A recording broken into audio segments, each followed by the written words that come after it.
Jake Makes a World. Jacob Lawrence, a young artist in Harlem, written by Sharifa Rhodes-Pitts and illustrated by Christopher Myers.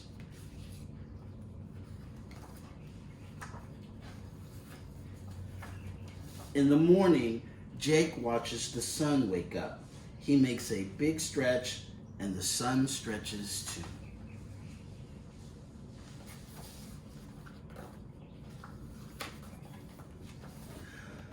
With first light, the dancing dark shadows begin to fade. Then the colors come again. Yellow, orange, and blue on the quilt that covers Jake and his brother in bed. Mother's paper flowers in pink and red.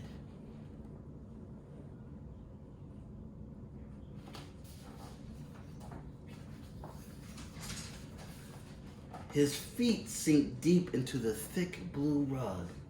When his toes touch the ground, it's like a sky upside down.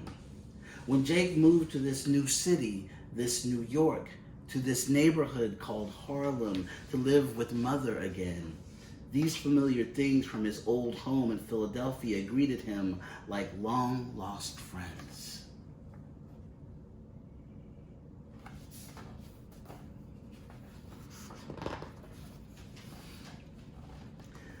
Outside Jake's building, men play chess and checkers, balancing the boards on their knees. Older boys sell fruit from a wagon or ice from a bucket, shouting for people to come down and get it. Mothers walk fast to work and more work. Signs promise home-cooked meals for 15 cents and a shoe shine to make you brand new.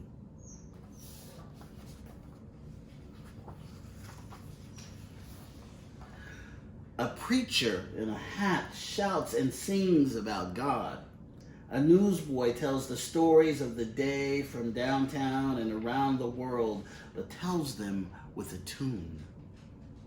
At the corner, a short man stands on a stepladder, telling everyone how we will get the freedom we need.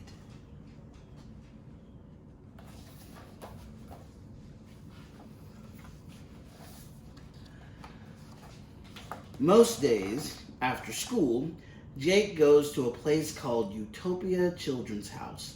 The word utopia means that it is a special place, unlike any other. For Jake, it is.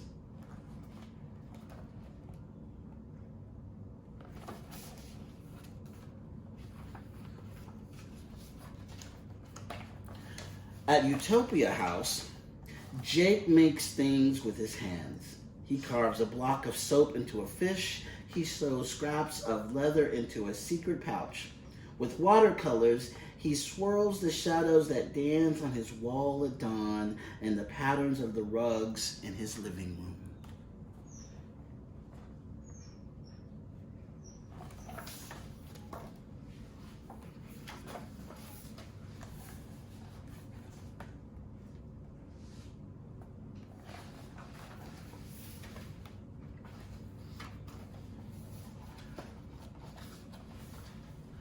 Jake takes a stick of charcoal and draws a pair of eyes to see everything the people on the street see. He draws one pair of ears to hear all the shouts and songs, one mouth to carry all their voices. All the faces Jake sees on the street become one face.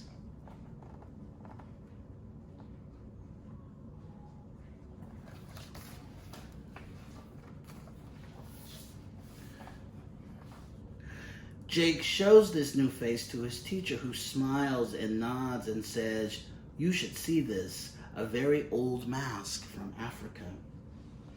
Jake stares at the mask for a long while, and then he makes his own mask from brown paper bags and glue and paint. When he is done, the mask smiles at him.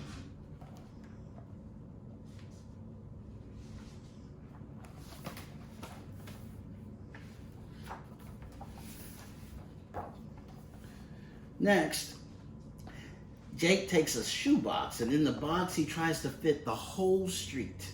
Inside are cardboard chessmen, tiny boys folded from construction paper, and mothers walking fast to work, wearing dresses cut from magazines. He stacks matchboxes to make buildings and paves the street with sandpaper.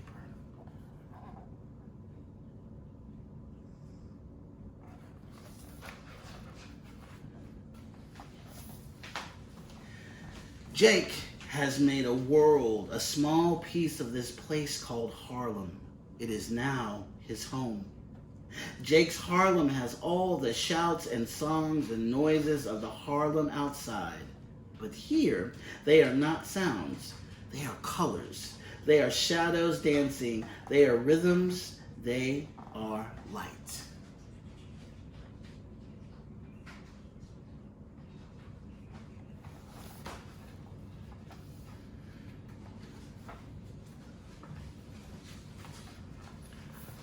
There's a drawing of Jacob Lawrence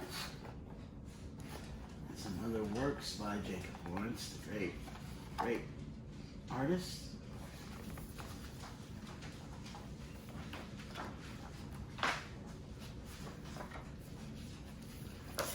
The end.